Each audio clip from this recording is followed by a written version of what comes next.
Bienvenidos a una nueva entrevista del podcast de Gas Renovable. Hoy tenemos el placer de conversar con Xavier Flotats Ripoll, profesor emérito de la Universidad Politécnica de Cataluña, una de las voces más destacadas en España sobre biogás, biometano, digestión anaerobia y gestión de residuos agropecuarios. Xavier ha publicado numerosos estudios sobre el potencial del biometano, la gestión sostenible de deyecciones ganaderas, la calidad de los suelos después del uso del digestato y el papel de estos gases renovables en la economía circular. En esta charla hablaremos de cómo España puede estar, cómo puede pasar de estar a la cola en biometano a situarse como país líder, cómo tratar los purines y estiércoles para evitar emisiones de metano y nitrógeno, cómo aprovechar el digestato como fertilizante de calidad para la agricultura y qué papel puede jugar el biometano en la transición energética de nuestro país. Muy buenos días, Xavier. Muy bienvenido al podcast de gasrenovable.com. Hola, buenos días. Encantado de estar con vosotros. Xavier, como siempre digo, vamos a empezar por lo más básico y por el principio.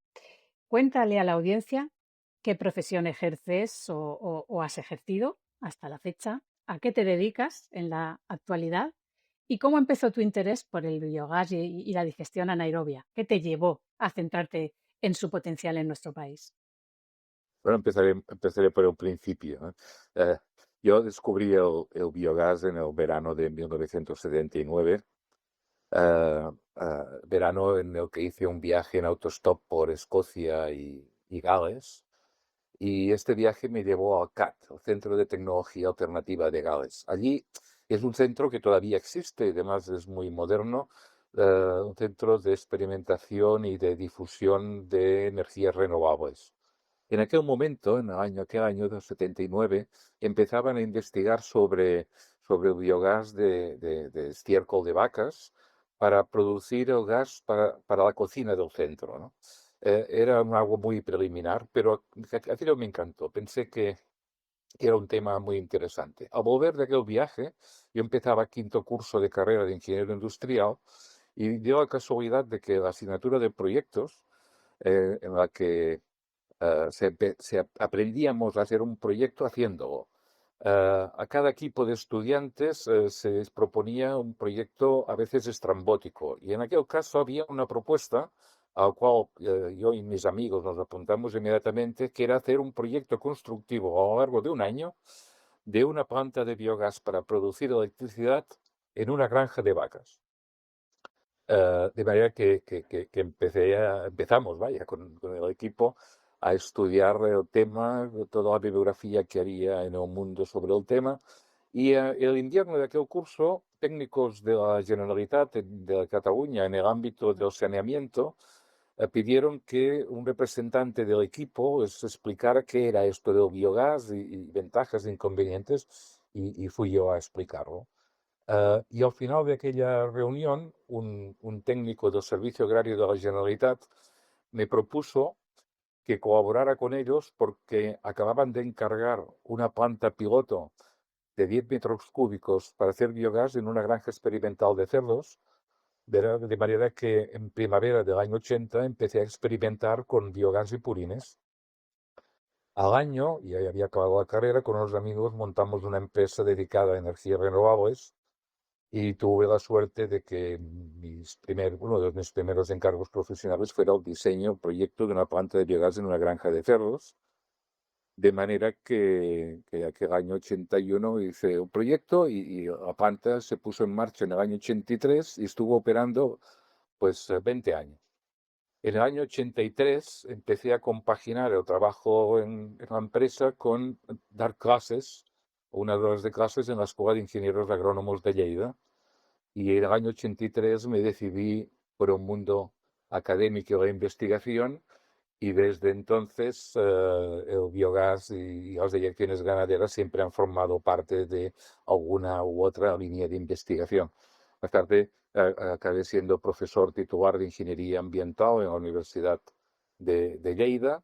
Eh, Luego fui director del Centro Tecnológico GIRO, que son las siglas de Gestión Integral de Residuos Orgánicos, y en el año 2009 gané una plaza de catedrático también de Ingeniería Ambiental en la Universidad Politécnica de Cataluña, donde ahora estoy jubilado, soy profesor emérito y continúo ya no a nivel experimental, ya mi equipo estudiantil en el laboratorio esto ya no lo hago, pero continúo escribiendo y estudiando sobre el tema.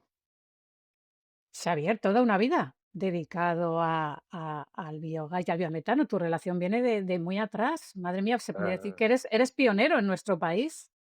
Bien, soy uno de los pioneros, ¿eh? Hay muchos otros, otros trabajando también en otros ámbitos como residuos municipales, otros más con aguas residuales y depuración anaerobia. Bien, ha sido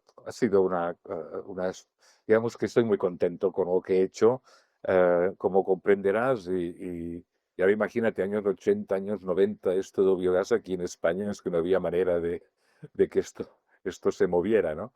Pero a nivel de investigación, España, en un análisis que hice hace poco para un artículo, eh, pues estábamos los quintos en el mundo, España, el quinto país en el mundo en el número de publicaciones sobre biogás de digestión anaerobia. De manera que hay equipos de investigación realmente que están muy al día.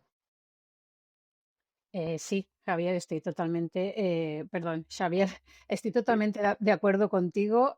Comentabas que son 45 años ya, sí, que en aquella época era impensable, no se oía hablar de esto, pero es que después de 4 décadas está costando, ¿eh? Está costando. Desde luego aquí hay mucho talento, hay mucha investigación, hay tecnología, hay empresas muy, muy, muy relevantes, pero está costando, ¿eh? está costando, sí, es Está verdad. costando. Respecto a lo que comentas de que todavía sigues escribiendo, eres muy prolífico, si te buscamos en redes sociales, te googleamos, pues bueno, salen muchos artículos escritos de tu puño y letra.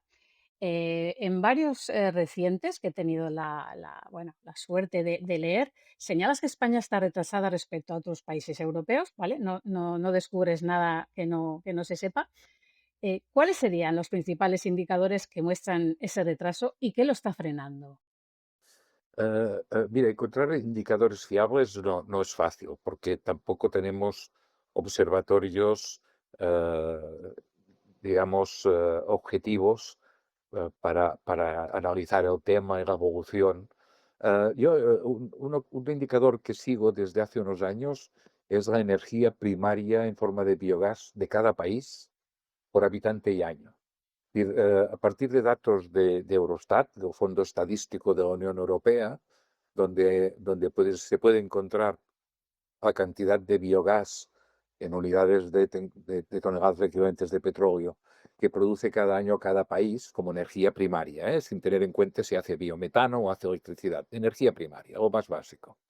Yo lo que hago es buscar estos datos, lo divido por el número de habitantes de cada país a 1 de enero de cada año y con este dato, pues mira, en el último año con datos publicados por Eurostat, tenemos que la media europea de producción de biogás es de 410 kilovatios hora habitante y año. En el año 2023, España estamos en 83, muy por debajo de la media. Y por ejemplo, Dinamarca, que es donde número uno, está en 1486 kilovatios hora y año. O sea, estamos cuartos por la cola, con Rumanía, Malta y Bulgaria. Pero bueno, podemos estar contentos porque en el año 21, los años antes, estábamos los terceros por la cola. O sea, hemos avanzado. Y a diagnosis de por qué estamos así, mi diagnosis es que hasta el presente eh, hemos tenido unas políticas energéticas y ambientales poco claras, por no decir caóticas, para no ser demasiado duro, ¿no? Hay publicado un estudio del año 2015 de un equipo de investigación de Australia. Se preguntaron cuáles son las políticas de país que son capaces de promover el biogás. Analizaron diferentes países y llegaron a la conclusión que son las políticas coordinadas en 4 ejes: autosuficiencia energética, la lucha contra el cambio climático, la gestión de residuos y el desarrollo regional o rural. Y si pensamos un poco esto, pues yo diría que hasta que la Teresa Rivera no llegó al ministerio de transición ecológica no hemos empezado a ver algo en esta línea, ¿no? Mira, si resulta que todavía hay fuerzas políticas que niegan el calentamiento global y el correspondiente cambio climático, es que todavía nos falta mucho para tener políticas con continuidad a largo plazo. Mira, las políticas de gobiernos también. Eh, Hubo unos años en que tuvimos unas primas a la producción de electricidad con biogás que no eran extraordinarias, pero permitieron empezar a mover el tema a partir del año 2007. Luego se paró otra vez por un cambio de política de gobierno en el año 2012-2013. Y las políticas de gobierno están muy bien, pero lo que son importantes son las políticas de país, las políticas parlamentarias, aquellas que dan estabilidad a largo plazo, que son aquellas que definen nuestro futuro como país. De qué futuro energético queremos, qué futuro ambiental. Y estas son políticas donde es necesario mucho consenso, completo consenso de todas las fuerzas políticas. Y esto nos ha faltado y espero que no nos falte en un futuro. Muy interesante el diagnóstico que nos acabas de hacer, pero Xavier, ¿tú no piensas que hay algo cultural y social en esto, en que los españoles, en nuestra actitud hacia el cambio climático, las energías renovables, el medio ambiente, nos diferenciamos mucho de otros países europeos que nos llevan la delantera, como Alemania, Dinamarca o puede que incluso Francia también? ¿Qué pasa? ¿Qué nos pasa a los españoles? No, es que yo tengo, es lo que he dicho, ¿eh? Es un tema de... Los gobiernos son importantes y los parlamentos son importantes y la definición de visión de futuro también son importantes. Cuando ha habido, pues el caso del año 2007, ¿no? De 2003, pues se hicieron plantas de biogás en el sector agropecuario y funcionaban. Y de hecho, cuando queremos ver la calidad fertilizante de los digestato, solamente hay que ir a una de estas plantas, que eran plantas relativamente pequeñas, y ver que, o menos cuando yo me he entrevistado con los propietarios, con los ganaderos, pues que había mejorado la fertilidad de los huevos, que era muy extraño que esto no estuviera más promovido, ¿no? No hubiera más promoción de esta tecnología. Eh, eh, Mira, en Francia yo di una conferencia en Francia en el año 2008 donde me invitaron a hablar de cuál era la situación del biogás en España. Y en aquel momento, en España, Dios, a partir de 2007 hubo un cierto boom, ¿no? Y sí recuerdo que había un profesor no, de un centro, era un profesor de investigación, de un centro de investigación, me dijo que me tenían envidia porque en España había promoción del biogás y en cambio en aquel momento en Francia no. ¿Eh? Y el hecho es que había relativamente poca actividad de biogás en Francia. Hasta que a partir del año 2012-2013 aparece el plan para sustituir el gas natural en Francia. Y no era el plan de una asociación de ganaderos, era un plan de país, ¿eh? Un plan de país donde las empresas gasistas también estuvieron muy de acuerdo y donde se establecieron una remuneración al biometano inyectado a la red en función de los costes de producción de este biometano, que son más altos en plantas pequeñas y más bajos en plantas grandes. Bien, y ahora en estos momentos Francia es el país de la Unión Europea que está inyectando más biometano en la red de gas natural. Y en el año 2008 me tenían envidia por ser español, imagínate. Es un tema de que los ministerios correspondientes se coordinen y tengan claro qué hay que hacer para mejorar el medio ambiente, para reducir las emisiones de gases de efecto invernadero del sector primario, para reducir las emisiones de amoníaco y que este amoníaco se pueda utilizar como fertilizante para sustituir fertilizantes minerales. Sí, las políticas coordinadas son claves. En Dinamarca, eh, hacia el año 80, en el año 84 aproximadamente, ahora no recuerdo exactamente, 84, 86, se inauguró la primera planta colectiva de biogás que además era iniciativa de ganaderos. Bien, pero esto respondía a un plan de acción aprobado por el gobierno danés, plan de acción que duró 5 años, un plan de acción para experimentar, para comprobar esta tecnología, si realmente lo que decía la teoría era correcta, etcétera, etcétera. Actualmente Dinamarca es un país más pequeño que en Francia, claro, produce menos biometano, menos biogás, pero, pero están en 1.400 kilovatios hora por habitante y año de biogás, cuando nosotros estábamos en 83, en el año 2023, ¿no? Es decir, el apoyo gubernamental de los técnicos, pero con una política clara de futuro, es muy importante. Es decir, Dinamarca en estos momentos supera el 40% de la demanda de gas natural, lo están cubriendo con, con biometano. Y su objetivo en el año 35, dentro de 10 años, es que cubra el 100%. Yo pregunté, ¿no? Pregunté, de hecho, en una reunión en Valladolid, que cené con un grupo de daneses y estaba sentado al lado del director técnico de la Asociación Danesa del Biogás. Y yo le pregunté, "Oye, ¿cómo va a ser posible que, que lleguéis a hacer el 60% que os falta? Eh, Porque la velocidad a la que se puede construir es una, no puedes correr demasiado, ¿no?". Y no, es que además tenemos planificado la reducción de la demanda de gas natural. De medida que contamos que en el año 2035 lo que podemos producir con biometano igualará a la demanda en aquel momento de gas natural. Pero esto, ¿cómo se planifica la reducción de la demanda? Esto son políticas concertadas, políticas coordinadas entre empresas y los ministerios correspondientes. Es decir, las políticas desde los gobiernos o desde los parlamentos, las visiones de futuro compartidas, son básicas, es un básico. Porque To- si forma parte de algún tema, forma parte de la visión de futuro, pues todos nos acostumbramos de la misma manera que nos hemos acostumbrado a los teléfonos móviles cuando hace 25 años no teníamos, ¿no? Y nos hemos acostumbrado, ¿no?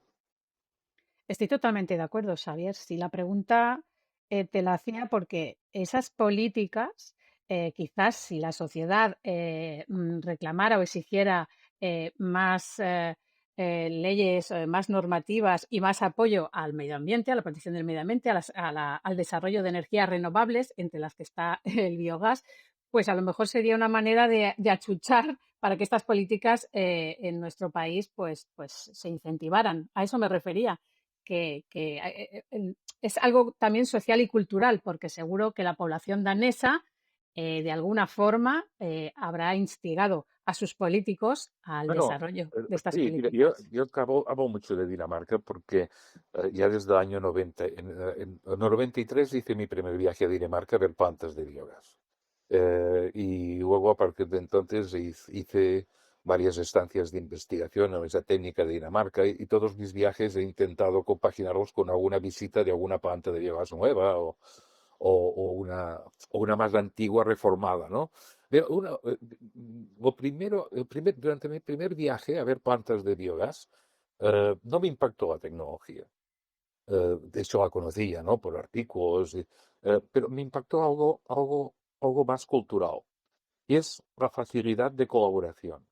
Yo me imagino que los países fríos, los países nórdicos, si durante el invierno no colaboran entre ellos para no pasar frío, eh, eh, pues no sobreviven, ¿no? Es decir, el tema del cooperativismo, la colaboración, el de unir esfuerzos, esto es algo que me impactó, la facilidad con la que ganaderos, agricultores e industriales colaboraban, y además la administración, y además el laboratorio, la universidad, continuamente entraban industriales del mundo del biogás y ganaderos a encargar trabajos de cómo mejorar la producción de gas. Y el grado de colaboración era extraordinario. Y además, transparencia, ¿eh? Yo, a partir del año 95, estuve suscrito durante 7 años más o menos a una revista danesa llamada Danish Bioenergy, en la que, claro, estaba en danés. Yo he aprendido algunas palabras de danés, pero digamos que no entendía gran cosa. Pero lo interesante de la revista, que era bimensual, cada 2 meses, era que cada 2 meses yo me llegaba aquí a mi casa unas tablas dentro de la revista, en la página central o final, había dos tablas con los datos de rendimientos de las plantas de biogás, una a una, en los 2 meses anteriores, mes a mes.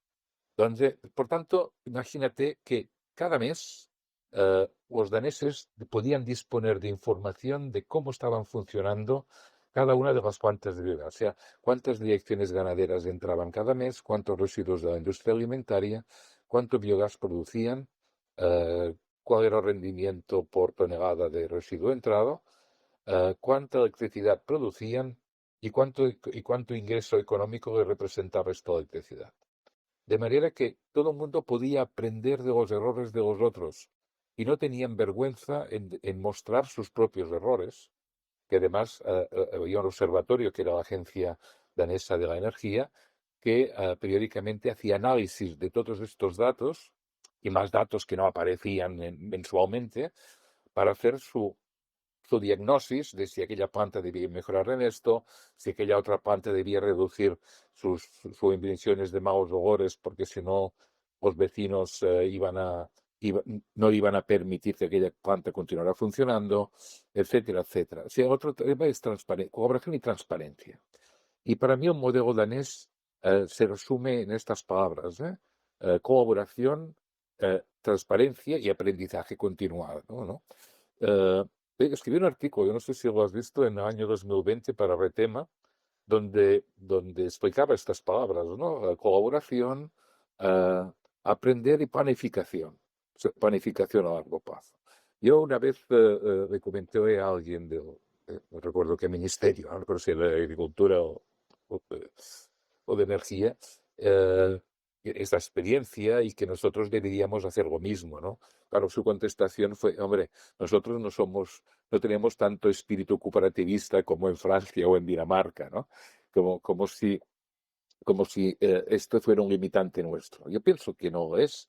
Cuando, por ejemplo, bioproductores de Alcarrás, donde han hecho una planta de compostaje, luego una planta de biogás y ahora la están ampliando, 150 familias que dependen, que viven de la ganadería, del bovino y del cerdo, se unen para solucionar el problema de las direcciones ganaderas de cómo gestionarlas mejor.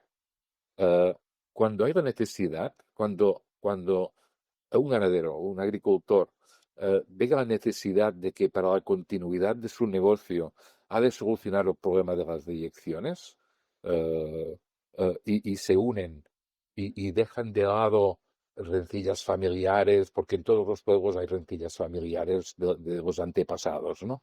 Que no hay, como he escrito en mi último artículo, no hay intimidad en un mundo rural, ¿eh? Es decir, todo el mundo se conoce.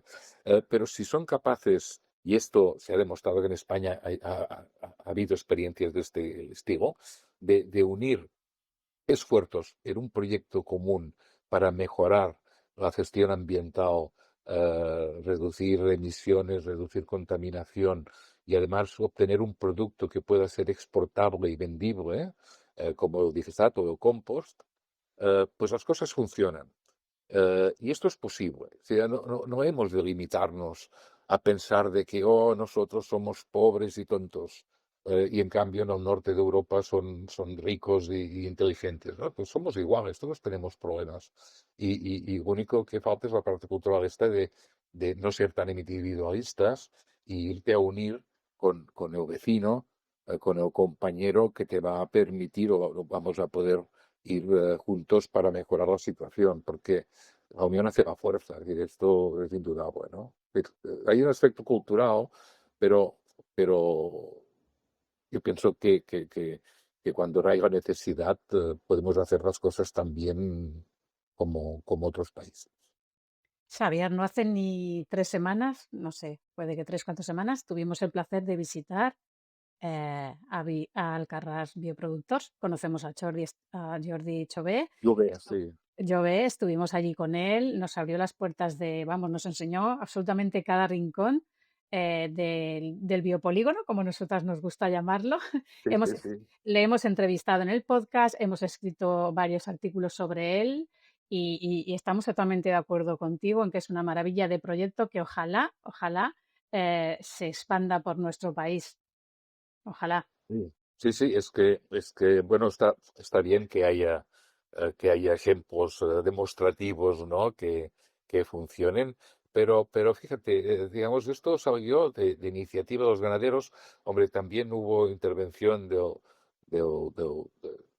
programa de promoción económica de la Diputación de Lleida, que dio facilidades al principio, porque la gente se encontrara, la gente hablara. Se necesita hablar mucho, ¿no?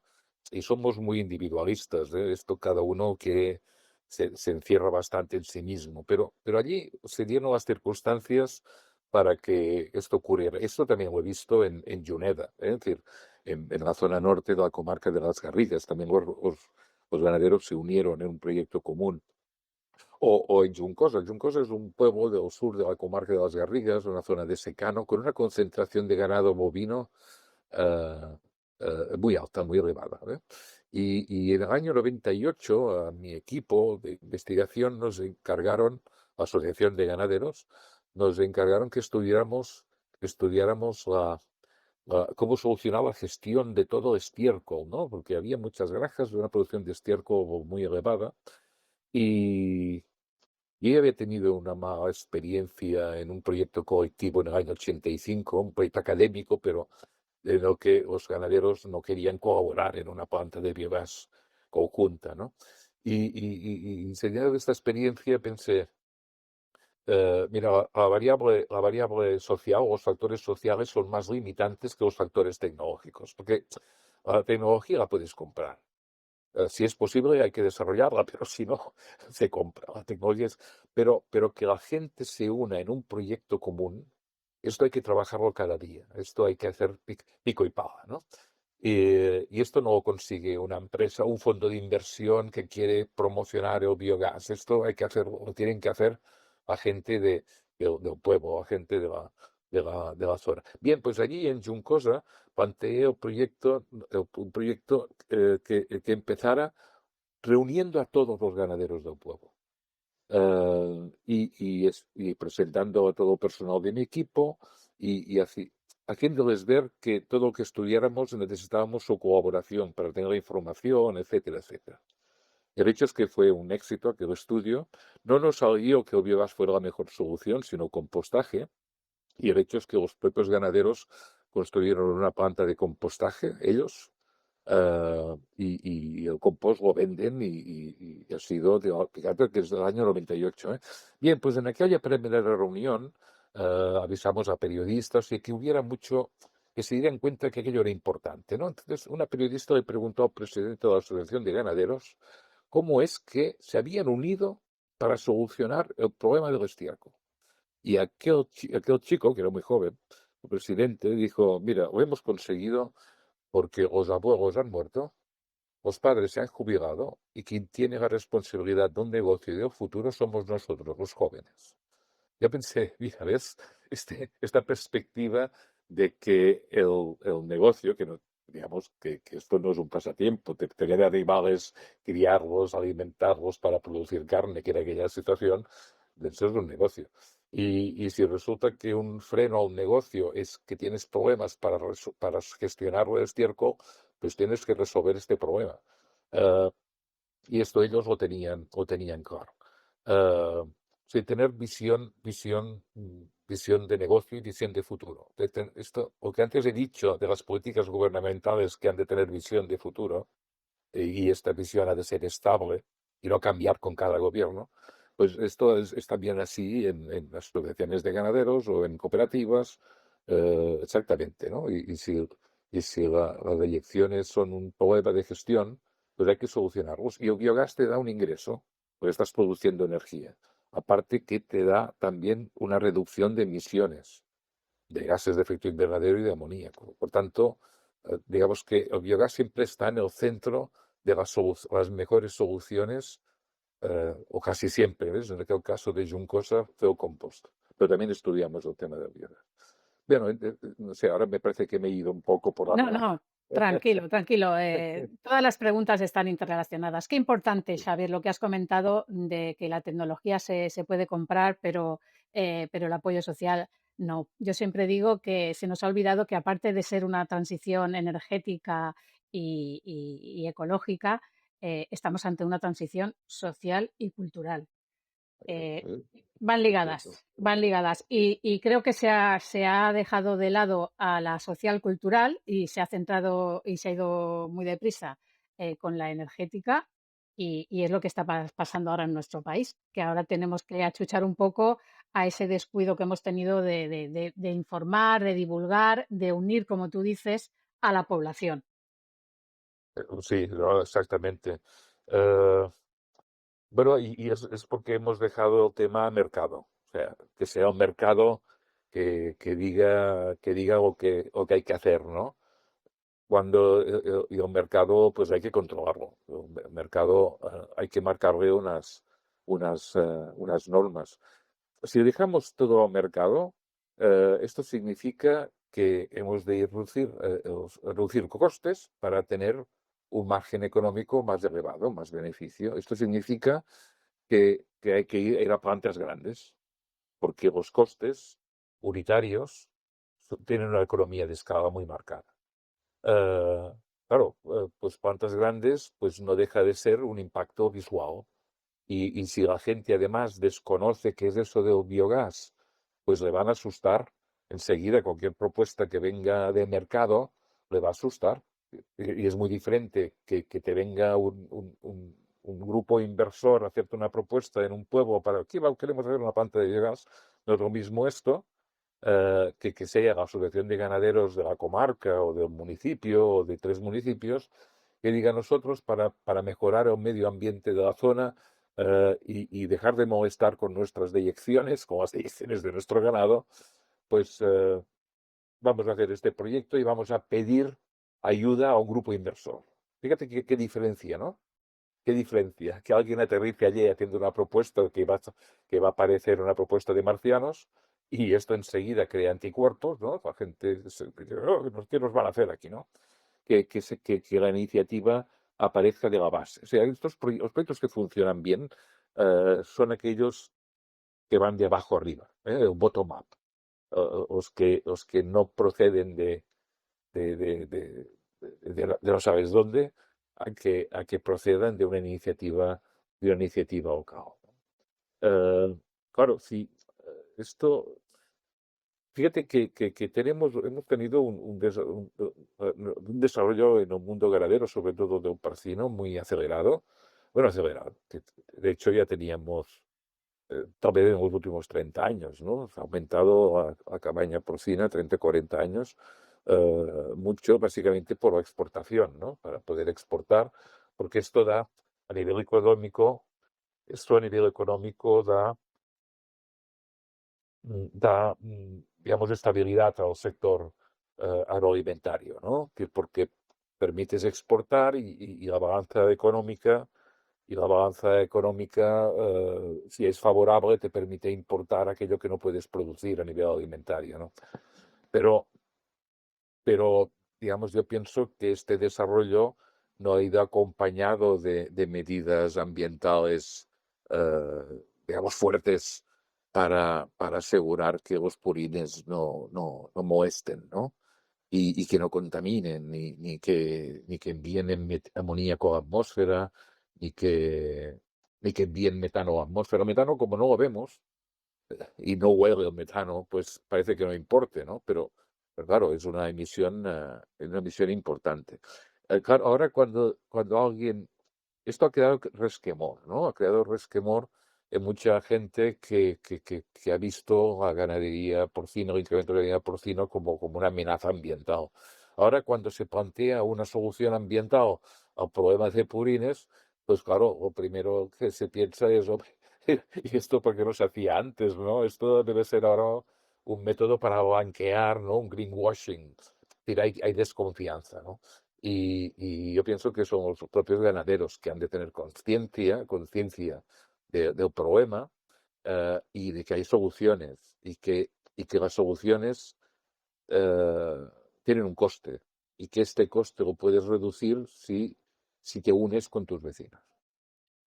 ¿Eh? Xavier, la gente no quiere macrogranjas, pero luego todos queremos tener carne al alcance en cualquier tienda y supermercado y además a buen precio. Y luego también queremos exportar y ser famosos en el mundo entero por nuestro cerdo y por nuestra vaca, por nuestra ternera. En fin, esto es una pescadilla que se muerde la cola. ¿Qué queremos? Solo queremos las cosas fáciles, las cosas buenas, bonitas, pero luego a la hora de, por ejemplo, que tenemos una solución para todo eso, que son las plantas de biogás, tampoco las queremos. A ver, por algún lado tendremos Bueno, que ceder, ¿no? bueno, hay una cosa que yo pienso que debemos tener clara, es que esta transición energética y ecológica va a significar, y ya está significando, un cambio en el paisaje que nos ha sido familiar, ¿no?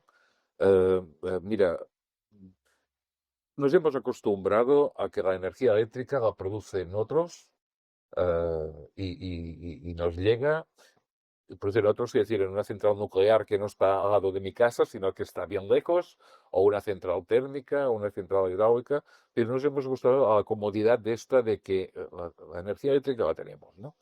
Pero es que ahora, con energías renovables, básicamente lo que necesitas es superficie. La energía solar nos llega a todos prácticamente por un igual. Por tanto, digamos, la- las placas fotovoltaicas pues han de estar distribuidas absolutamente por todo el territorio, igual que los aerogeneradores, ¿no? Y a la vista de todos. Hasta ahora hemos tenido la energía producida no a la vista de todos, sino solamente de unos pocos. Esto significa un cambio de paisaje, porque los sistemas de generación de energía los vamos a tener a la vista de todos y necesariamente vas a ocupar un espacio que antes había pues o un cultivo de secano o bien había unos matorrales, pero vamos a ver, ¿no? Va a estar a la vista. ¿Y las plantas de biogás dónde han de estar? Han de estar allí donde hay residuos ganaderos, residuos agrícolas, residuos de industria alimentaria, y estos dónde están. Hombre, sí que se agrupan en unas zonas muy determinadas, ¿no? Pero distribuidas por todo el país. Eh, por tanto, hemos de aceptar que hay el cambio de paisaje. Y si queremos que el paisaje no se modifique demasiado mal, lo que hay que hacer es participar en los proyectos. O sea, cuando hay la exposición pública de un proyecto, pues hay que participar, no diciendo no a todo.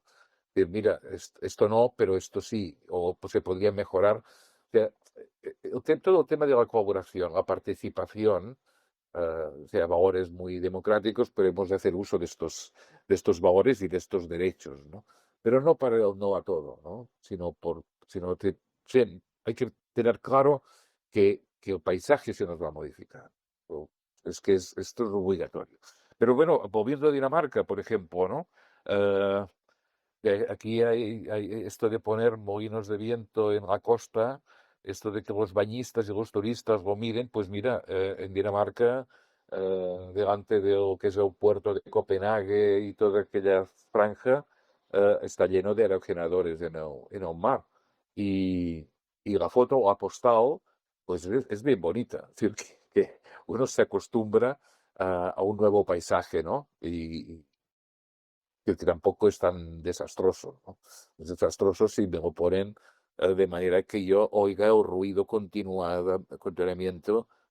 el ruido continuado del aerogenerador, por tanto hay que estar a una cierta distancia, ¿no? Pero bueno, en definitiva, que el tema este del cambio de paisaje a mí me parece claro, ¿no?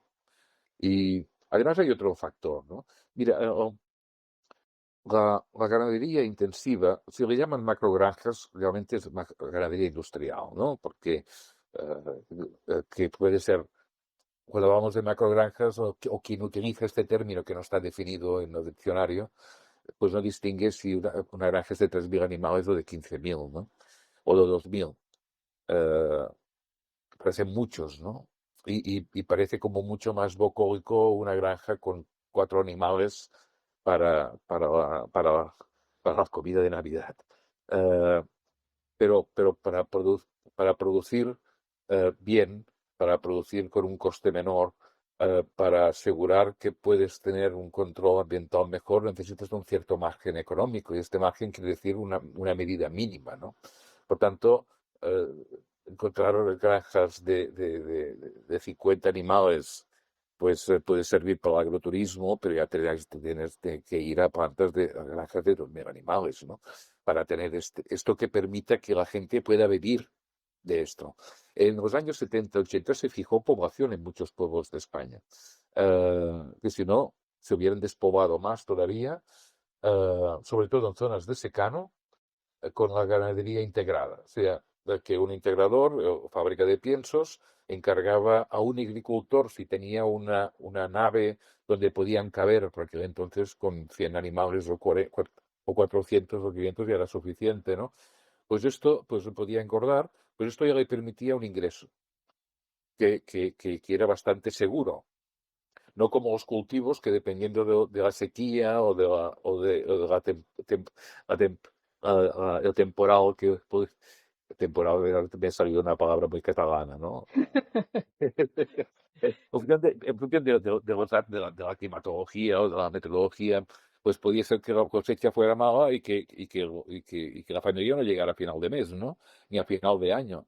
Pero hubo un gran movimiento de población que hacia las grandes ciudades. Allí donde se pudo fijar fue debido a esta ganadería.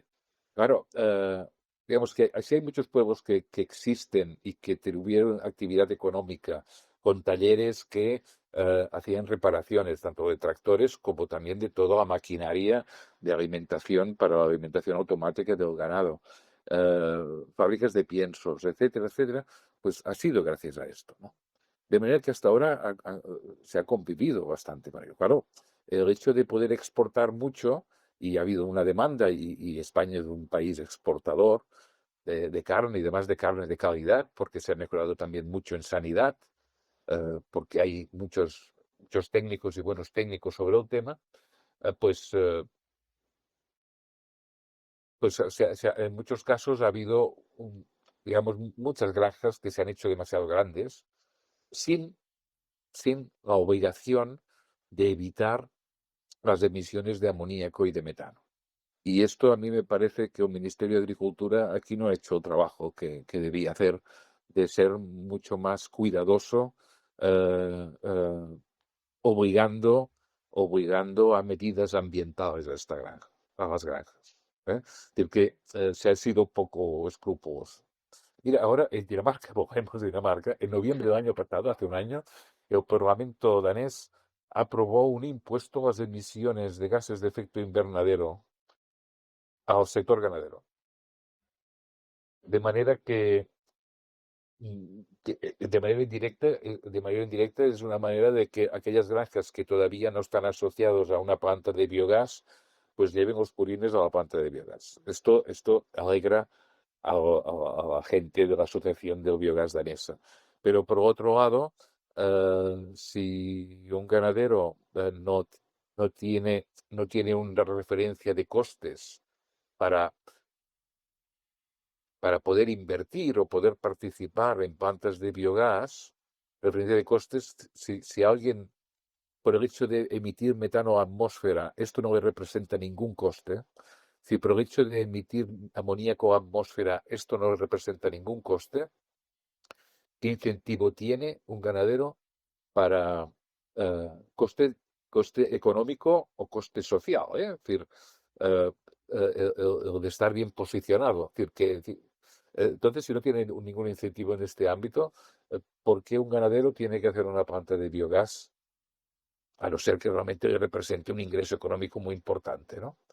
Sí, solamente por el hecho de reducir emisiones a la atmósfera, no están obligando, nadie le está obligando, ¿no?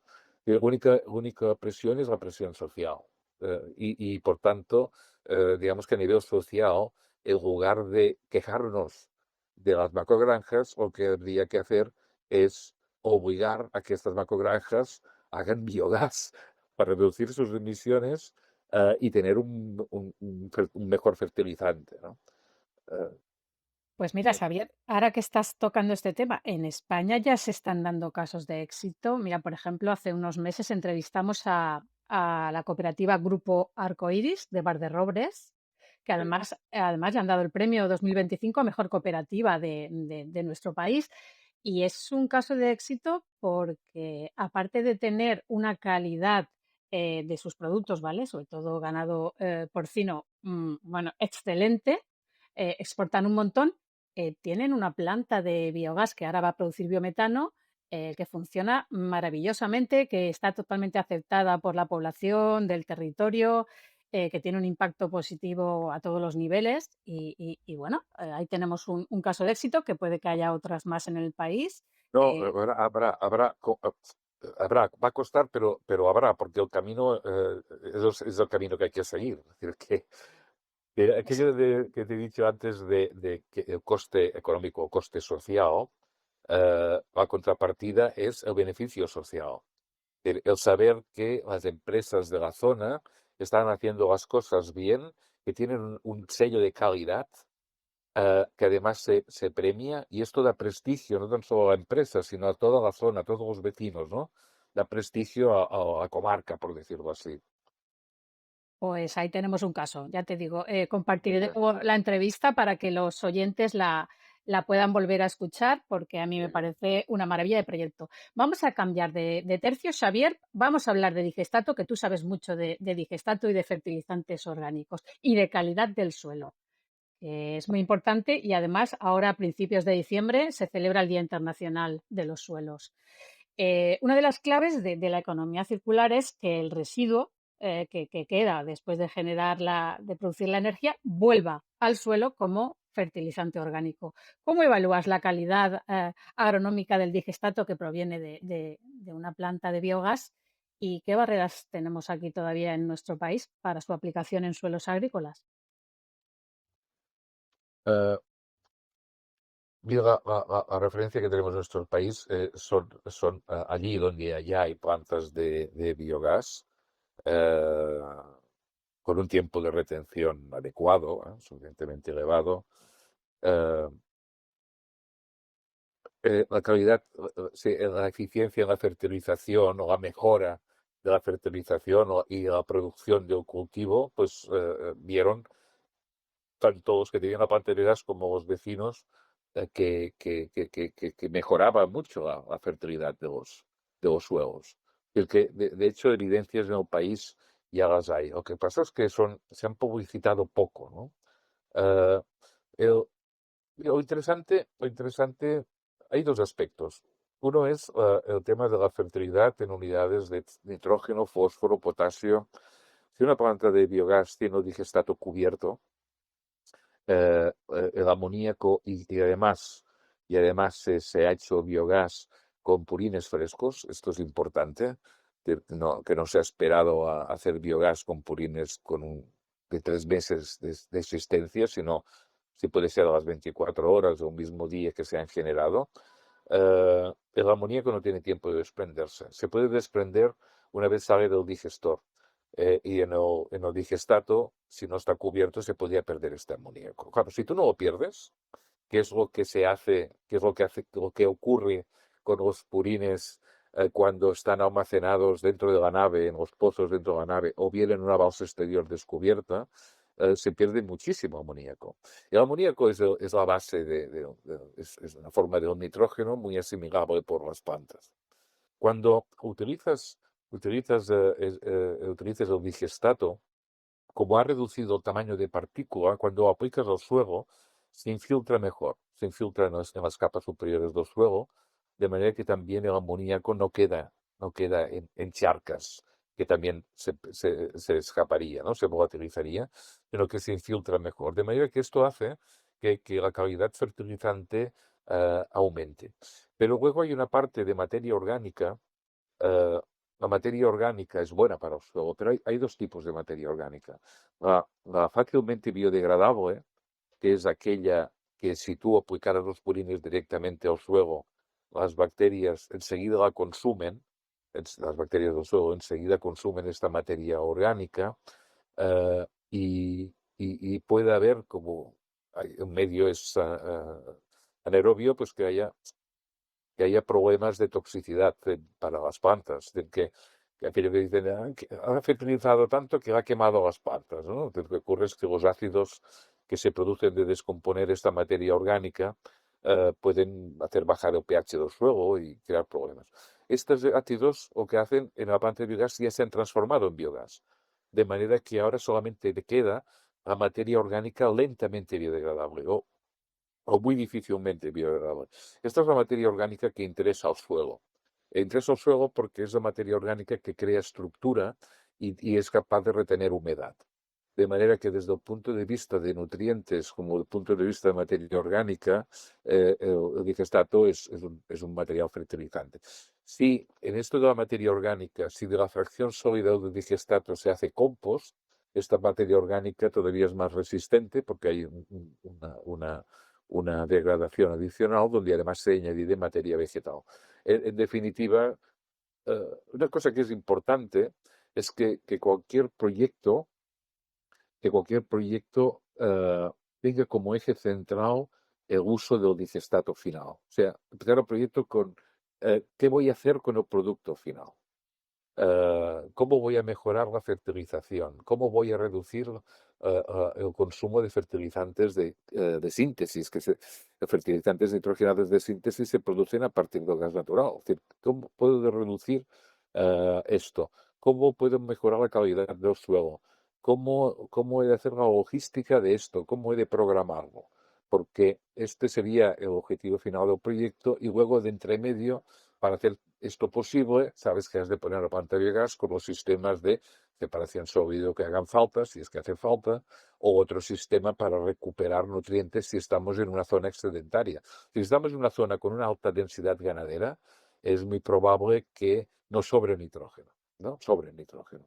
Bueno, la digestión anaerobia permite además poder permite que tecnologías para recuperar o extraer este nitrógeno o el fósforo en un formato que sea concentrado para poderlo exportar, pues estas tecnologías funcionen mejor. O sea que hay diferentes aspectos. Uno es la calidad del propio digestato, que siempre deberá seguirse las mejores prácticas agrarias, a tener en cuenta las necesidades de los cultivos en el momento que necesitan ser fertilizados, la calidad del suelo, etcétera, etcétera. El hecho de tener digestato que sea mejor fertilizante no quiere decir que tirándolo al campo esto ya va a funcionar. Hay que seguir todas las técnicas necesarias para mejorar la fertilización. Y Pues, luego ay, el perdona, que aspecto, pensaba que habías acabado. Sigue, sigue. sí, y luego hay este aspecto del que esto, las buenas prácticas agrarias no hay que olvidarlas nunca. Tirar purines al campo no significa que fertilizas, porque si los tiras cuando la planta no ha crecido todavía y tienes algo muy líquido, lo más fácil es que se lixivíe y que lleguen nitratos a forma oxidada del amoníaco, del nitrógeno, lleguen nitratos a las aguas subterráneas. Y así nos ha ido con la cantidad de zonas vulneradas ya que tenemos de aguas subterráneas. Y luego hay el aspecto de que la digestión aeróbica permite aplicar tecnologías para recuperar nutrientes para poderlos exportar cuando nos sobran estos nutrientes en la zona donde estamos. Sí, lo que te Sí. iba a comentar, disculpa que te hubiera interrumpido, es que No, no, tranquilo. precisamente en la visita que hicimos a Alcarrás Bioproductors, tuvimos la oportunidad de comprobar todo lo que nos has dicho, vamos, allí in situ, de primera mano, porque ellos empezaron con una planta de compostaje que crea un compost de una calidad excepcional y después vino, por sentido común, creo ya, por propio cobró vida propia la planta de biogás. Es decir, primero dar una salida al problema que tenían con sus purines, creando la planta de compostaje y después la planta de biogás. Pues eso, sí, fíjate, esto, a ver, la teoría te diría que esto la teoría te diría que esto es así. Tu objetivo no es hacer biogás, tu objetivo es mejorar la fertilización, mejorar el uso de tu materia orgánica. Y por tanto esto lo tienes que tener claro. Y luego en medio, ¿qué tienes que hacer? Bueno, pues planta de compostaje, planta de biogás, planta de recuperación de nutrientes y aparte de todo esto, ¿cómo la logística, la organización lo liga todo? Es un proyecto muy complejo, ¿eh? Es decir, que o bien lo adviertas a la primera, eh, o bien tienes que ir pasos a paso. Yo, Así yo es. si me permites una anécdota, en el año 2007 fui a Chile, me invitó una empresa agrícola ASA Glicoasa en aquel momento tenía 5 granjas. Yo diría que ellas sí que eran macrogranjas, porque eran granjas de 40.000 animales. Ah, pero tampoco podemos decir, bueno, eran granjas grandes. Y ellos utilizaban me contrataron junto con una profesora de la Universidad Federico Santa María para ah, hacer una propuesta de cuál era la mejor solución a los purines de sus granjas. Y la granja, estaban utilizando un sistema de depuración con humedales construidos que les había propuesto una empresa de Estados Unidos. Pero aquello no les funcionaba y se estaban contaminando el suelo. Y la propuesta, teníamos que estudiar sistemas, ellos tenían sistemas de depuración. Bueno, hicimos el trabajo, pero yo me di cuenta de que pronto les hicimos ver, de hecho, de que esto era tan caro, esto era tan caro que nadie se lo podía permitir. Y lo que hay que hacer no es depurar, lo que hay que hacer es saber utilizar los purines. Y me di cuenta de que no tenían, eran ganaderos y no tenían absolutamente ningún contacto con agricultores de la zona, que ni se conocían, no utilizaban los purines para fertilizar. De manera que la propuesta final que les hice, aparte de análisis comparativo de sistemas de depuración, era, mira, además, el informe que hice fue así, un informe de una página que decía, empezaba, invita a cenar a tus vecinos, a los agricultores. 2, proponles que tú les fertilizarás sus campos. Si ellos son inteligentes, te dirán que sí, porque así se van a ahorrar el fertilizante mineral. Luego, si dicen que sí, deberás construir todo un sistema de tuberías para poder transportar, hacer una central de bombeo para poder mezclar con agua de riego. Y como no podrás fertilizar todos los días del año, tú debes tener un almacén. Y de hecho tenían una laguna de 30.000 metros cúbicos. Tanto, durante este almacén tú estás perdiendo el amoníaco que te serviría para fertilizar. Por tanto, lo que tienes que hacer es cubrir la laguna. Y como así, además, como un sistema medio anaerobio, vas a producir biogás. El biogás que puedas recuperar de aquí, yo conté que podían cubrir como mínimo la demanda de energía térmica de la fábrica de piensos que tenían ahí al lado. Eran 120 toneladas de gasoil al año. Y que si luego les sobraba gas, pues ya verían si les salía a cuenta hacer un sistema de cogeneración para hacer la electricidad. Mira, les costó hacerme caso porque esto de, de empezar invitando a cenar al vecino para fertilizar sus campos, era un concepto que les parecía muy nuevo. De hecho, es que me hicieron caso. Eh, y en el año 2016 inauguraron la planta de cogeneración y actualmente más del 60% de la energía de la granja, más del 100% de la fábrica de piensos, lo hacen con el biogás. Actualmente es un modelo en Chile que muchos conocen y que otros quieren imitar. Fíjate, es decir, que el objetivo final es cómo vas a fertilizar y del tiempo en medio para mejorar toda la gestión, a mejorar toda la gestión y pagar la fiesta, ¿no? Y pagar los costes que te va a representar el proyecto de lanzar tuberías y una central de bombeo, pues ya la pagarás con la energía que te ahorras con el biogás. Así es, a eso me refería, que una cosa lleva a la otra. Es casi como el Exactamente. camino natural a seguir. Pues muy bien, un caso muy interesante el que has Sí, compartido, Xavier. sí, sí, sí. Vamos a hablar ahora de tecnología, innovación, escalabilidad. Desde tu experiencia académica y de campo, Xavier, ¿qué innovaciones tecnológicas consideras más prometedoras para optimizar las plantas de biogás? Por ejemplo, no sé, en la digestión, mejor digestión, pretratamientos de residuos, captura de nutrientes, no sé. ¿Cuál Mira, destacarías? de hecho, todas estas cosas que has dicho, pues están muy bien, pasa que también están muy estudiadas, ¿eh?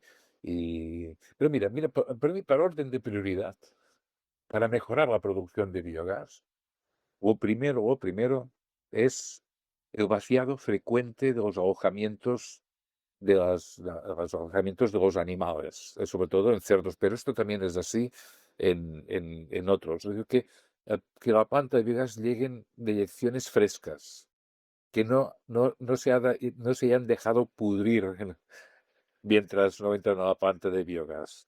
Esto, si una planta de biogás está en una propia granja, esto es relativamente fácil. Esto es realmente fácil, porque solamente hace falta un sistema de scrappers o un sistema de scrappers serían cepillos o rastrillos, o un sistema automático para que cada día o cada 6 horas salgan los purines de las naves y vayan directamente a la planta de gas porque se la tienen.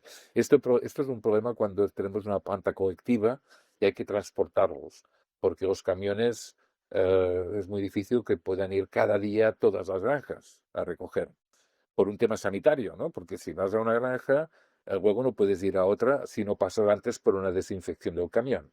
Esto es de lecciones básicas, ¿no?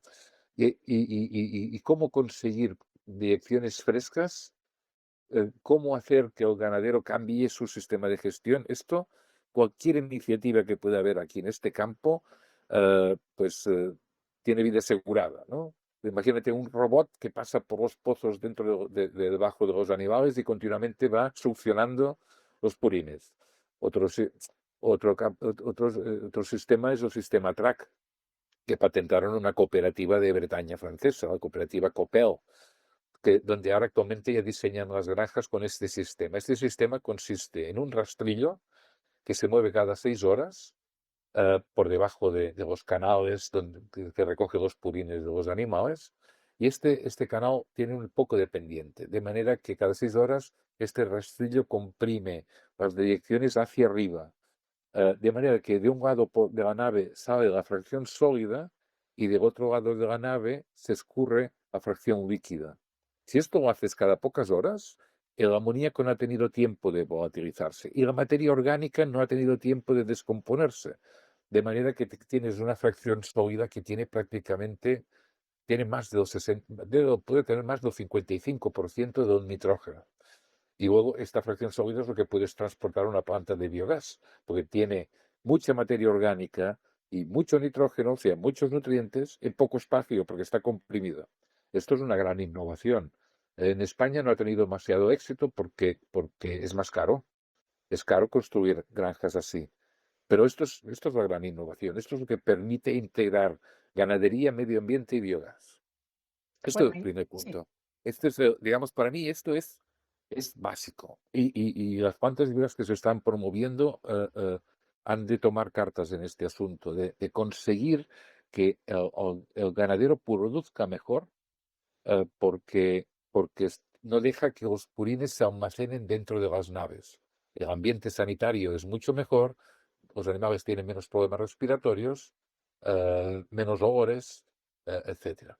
El segundo es el tema de la recuperación de nutrientes del digestato, porque allí donde tenemos más residuos, allí donde tenemos más materia orgánica, allí donde tenemos más purines, acostumbra a ser las zonas que hay más densidad ganadera y muy, no es casualidad que además sea una zona vulnerable y además, digamos, una zona donde hay que tener mucho cuidado como fertilizas. Por tanto, son zonas de las cuales los nutrientes es interesante comprimirlos, comprimir el nitrógeno, fósforo, potasio, la materia orgánica está resistente en poco espacio para poder transportar a largas distancias y poderlo vender, este concentrado, poderlo vender en zonas donde hay demanda de nutrientes, hay demanda de fertilizantes.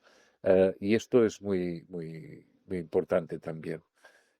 Y para mí, tercero, y esto es independiente de la escala, utilizar un tiempo de retención elevado, porque esto da estabilidad a la digestión, y cubrir los depósitos del digestato. Esto de cubrir, digamos, no es una innovación, se hace o no se hace, ¿no? Pero, pero, pero para mí es una necesidad. Y si resulta que algunos no lo hacen, no cubren, y luego tienen los problemas sociales de que se queja la gente de que produce malos olores, pues hay que buscar sistemas para cubrir y hacer que el sistema sea relativamente barato, pero efectivo, ¿no? Pero o más efectivo son balsas estancas, ¿eh? Balsas estancas donde más puedes recuperar un metano residual y demás. Pero digamos que pues no es una innovación, claro, es una innovación, pero la gente no lo hace, ¿no? Pues hay que hacerlo. Y a partir de aquí, pretratamientos para higienizar, para aumentar la producción de gas. Por ejemplo, un pretratamiento que es obligatorio es lo de residuos cárnicos. Los residuos cárnicos, antes de entrar a digestión anaerobia, tienen que pasar por un sistema de pasteurización o esterilización. Pues bien, en función de la composición de estos residuos cárnicos, en un estudio que hicimos, una tesis doctoral que dirigí, eh, en función de la composición, eh, la producción de gas podía aumentar en más de un 50% de residuos cárnicos, pasteurizando, ¿eh? 70 grados de una hora. Podías llegar a producir mucho más gas. Bien, Sí, sí. No, es que me estoy quedando, estaba tomando nota porque me acabas de dejar, o sea, has despertado mi curiosidad y mi interés con esta última pregunta que te he hecho. No sabes cómo, o sea, me estoy tomando nota para investigar porque me parece apasionante todo lo que me acabas de decir. Yo no había oído ni había leído nada sobre lo de las deyecciones frescas, la importancia. no, pues No, no, mira, no, te lo diré sé, lo sé. algunas cosas, escritas sobre el Sí, tema. sí, sí, te voy a pedir cositas, ¿eh? Ahora cuando acabemos. Y luego me ha interesado muchísimo lo que has comentado sobre la pasteurización de los desechos o residuos cárnicos, Sí, ¿vale?